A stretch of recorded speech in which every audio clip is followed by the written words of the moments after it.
When you think about fashion-conscious Star Wars characters, who comes to mind? Queen Amidala? Lando, maybe? Well, believe it or not, Jabba the Hutt also cared quite a bit about style.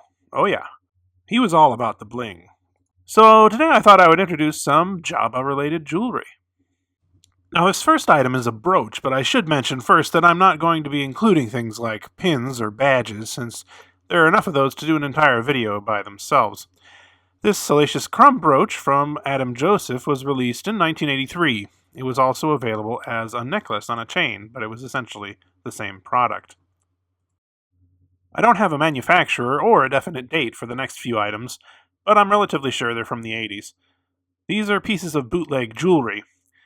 You'd be forgiven for not recognizing Jabba on this necklace if you just saw him on his own. But that's what it's supposed to be.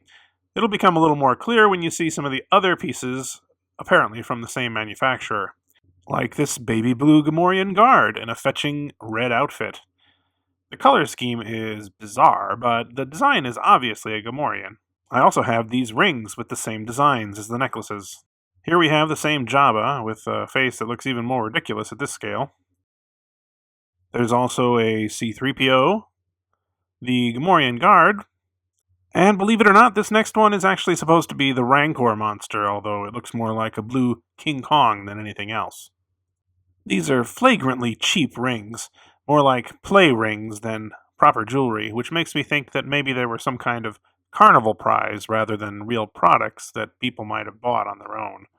However, there were some very nice rings made as well.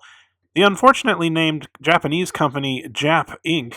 released an extensive line of sterling silver rings called the Galaxy Collection in the late 90s. You can see some of them here. They were only sold in Japan and were made in fairly small numbers. They also cost the equivalent of around $200 a piece back then, so they're somewhat hard to find. I have 3 of these rings, and they were all rather difficult to track down. The first is Bib Fortuna, who was really well sculpted, I think. Many of them have interesting designs, like this one, with his head tentacles that kind of wrap around your finger like this. It's a big ring, and it's not something I would actually want to wear on an everyday basis, but just as a piece of sculpture, it's really cool.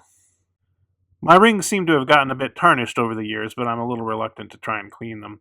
Up next, we have the Rancor monster, which is a really great one, if you ask me. He kind of clutches your finger when you put it on. There's some really great detail here, including the Rancor's earring, if you look closely, which means that this piece of jewelry is actually wearing a piece of jewelry. You know, I think this is actually a better sculpt than many of the larger Rancor statues I have. Last, but far from least, we have Jabba himself. This one looks a bit comical, but I like it just the same.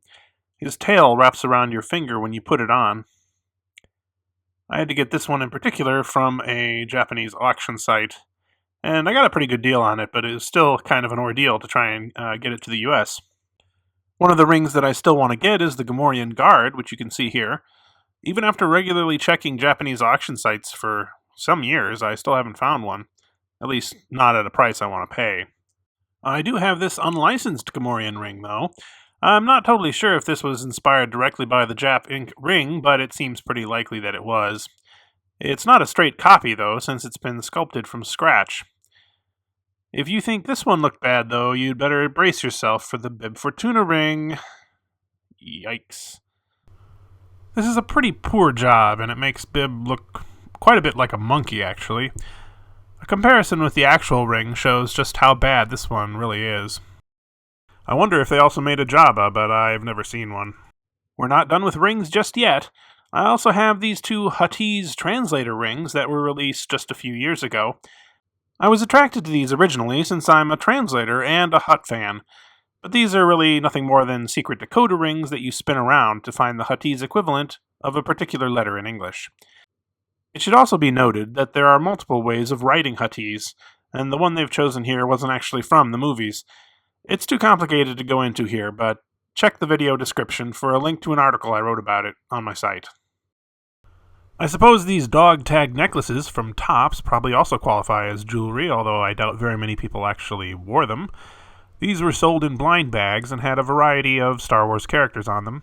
And of course, Topps had to throw in some rare variations as well, which is what this rainbow foil one on the left is. They also released versions using the Clone Wars animated Jabba.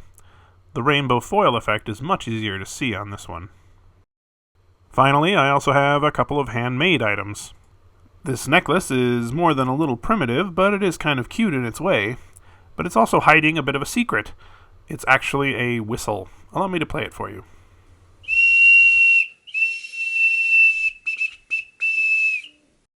Our final entry today is made of some kind of clay or resin, and is actually sculpted and painted surprisingly well. It's huge for a necklace, of course, and in fact the original design was even more elaborate, as you can see here. I won't be wearing this one anytime soon, but it's cool to have it in my collection. I hope you enjoyed this look at Jabba-related jewelry. If you did, be sure to click the like button. Do you know of anything I missed? Let me know in the comments, and thanks for watching.